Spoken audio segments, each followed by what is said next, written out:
Au sein de l'entreprise, comme dans votre vie privée, de nombreuses données personnelles peuvent être traitées via des opérations automatisées ou manuelles, que ce soit sous format papier ou informatisé.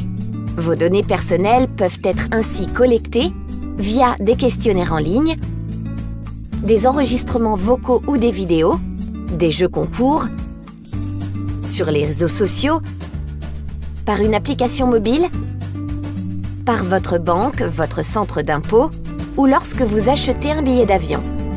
Elles peuvent être enregistrées et conservées au sein d'un fichier client dans des bases de données d'adhérents.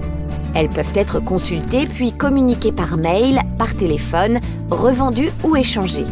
Au niveau professionnel, vos données peuvent être traitées par votre employeur pour la gestion du personnel, le contrôle d'accès par badge ou encore les systèmes de surveillance type contrôle de l'utilisation d'Internet ou de la messagerie. Dès lors qu'il traite des données personnelles, le responsable d'un traitement doit se conformer aux obligations dictées par le cadre juridique de la protection des données. Il doit faire en sorte que la finalité du traitement soit définie, que la collecte des données soit limitée à ce qui est nécessaire et que les données soient pertinentes au regard de cette finalité. Les données doivent ensuite être supprimées une fois le traitement réalisé. En outre, il doit en assurer la sécurité et la confidentialité. Il doit s'assurer que seules les personnes autorisées y ont en effet accès.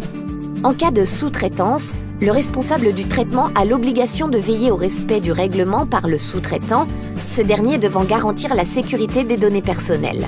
Le règlement général européen prévoit d'augmenter la sévérité des sanctions, qui pourront s'élever au montant le plus élevé, entre 4% du chiffre d'affaires d'un groupe et la somme de 20 millions d'euros en cas de violation des principes, ou 2% du chiffre d'affaires et 10 millions d'euros si la sécurité des données n'est pas adaptée. Le code pénal prévoit, en outre, des peines d'emprisonnement pouvant aller jusqu'à 5 ans. Il est à noter que les sanctions peuvent être rendues publiques.